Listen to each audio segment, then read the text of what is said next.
নং বিশ্বকবি শাখার 1 নং ওয়ার্ড কর্তৃক আয়োজিত আজকে এই মতবিনিময় সভায় উপস্থিত আছেন বাংলাদেশ জামাত ইসলামী নেত্রকোনা জেলার এসিস্ট্যান্ট সেক্রেটারি, বারবার কারা নির্যাতিত নেতা, বাংলাদেশ জামাত ইসলাম মজলুম জননেতা, যিনি প্রায় একবার নয়, দুইবার নয়, তিনবার নয়, 8 থেকে 10 বার এবং 20 থেকে 25টি মামলা, 10 বার জেলে গেছেন, 25টির মতো মামলা উনি পেয়েছেন, ওনার বুঝেছেন, 12 বছর উনি চাকরিচ্যুত হয়েছেন।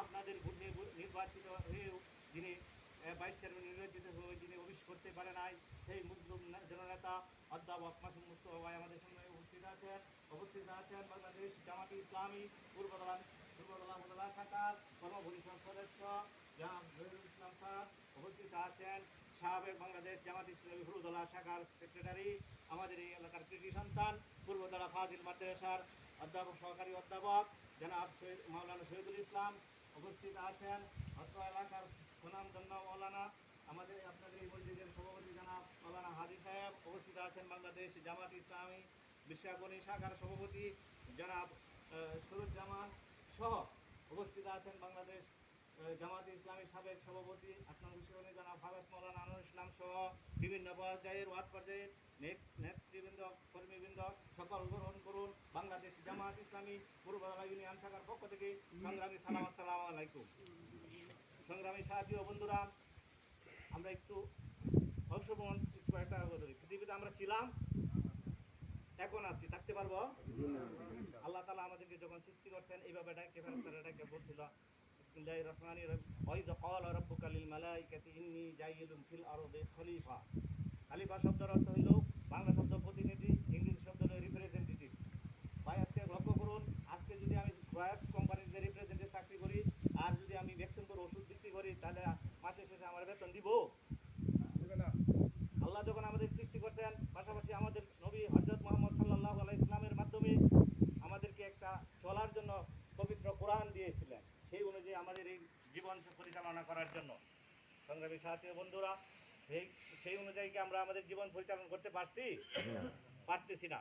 বাংলাদেশ জামাতে ইসলাম সেই দাওয়াতটুকু আপনাকে আমাকে দিচ্ছে, সেই মুসলিম দল যে দলের সমস্ত কিছু কেড়ে নিয়েছে, শুধু তারা একমাত্র আল্লাহর দাসত্ব এবং নবীর আনুগত্য এবং কোরআন অনুযায়ী সমাজ, রাষ্ট্র, অর্থনৈতিক ব্যবস্থা পরিচালনা করবে, এই বিদায় তাদের কাজ, এই কাজ অন্য কোনো বাংলাদেশের অন্য দল মত তারা সহ্য করতে পারে না।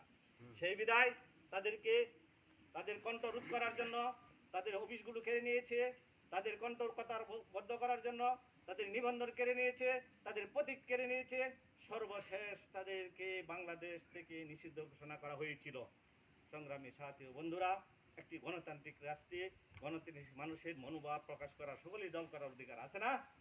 ঠিক আল্লাহ তাআলা সেটা বদলা দিয়ে দিয়েছেন, আমরা সেদিকে কথা বাড়াতে চাই নাই।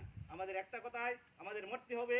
আল্লাহ তাআলা যেহেতু আমাদেরকে আমাদের প্রতিনিধিত্ব করার জন্য এই দুনিয়াতে পাঠিয়েছেন, আমরা একদিন থাকবো না, তাই আমরা যাই, আমরা কোরআন মোতাবেক আমাদের এই রাষ্ট্র চলুক, সমাজ চলুক, আমরা আল্লাহর, জমিনটা আল্লাহর এবং আইন হোক আল্লাহ। এটা চান না সকলে? অনেক কথা আছে, সামনে বেঁচে থাকলে বলবো, আল্লাহ যদি বাঁচায় রাখে।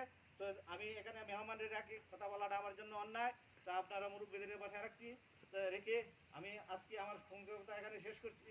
আপনারা সকলেই বাংলাদেশ জামাত ইসলামে যুক্ত হয়ে আমাদের এই বাংলাদেশ মজলুম সংগঠনকে শক্তিশালী করে এবং আল্লাহর আইন কায়েম করার লক্ষ্যে সকলে একযোগে কাজ করার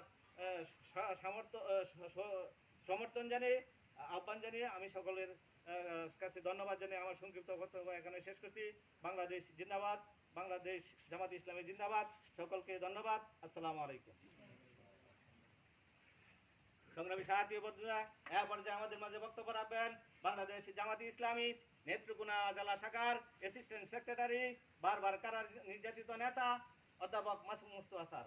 অধ্যাপক মাসুম মুস্তফা স্যারকে গঠনমূলক বক্তব্য রাখার জন্য বিনীতভাবে অনুরোধ করছি।